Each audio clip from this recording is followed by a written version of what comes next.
Welcome to Chillin' 101. We hope this video helps. You start with safety and isolation. Power off both devices and unplug the cable now. Once done, visually inspect both connectors and the cable jacket for bent pins, corrosion, kinks, or frayed shielding. If anything looks damaged, you'll replace that component.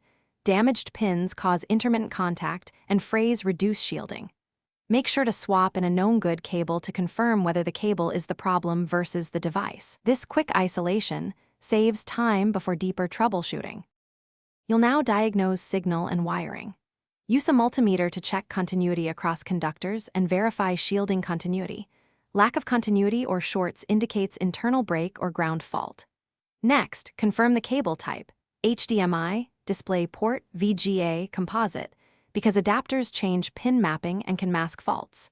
Test outputs at multiple resolutions and refresh rates. Some cables fail only at higher bandwidths. Also try a different port on the source or display to separate port failure from cable failure. You finish by repairing or replacing. If connectors are removable and you can crimp or solder them reliably, replace the connector. Otherwise, buy a replacement cable rated for your resolution and bandwidth. Once installed, secure connectors and add strain relief or ferrite beads to prevent future damage. Make sure to power on and test at target resolution and frame rate.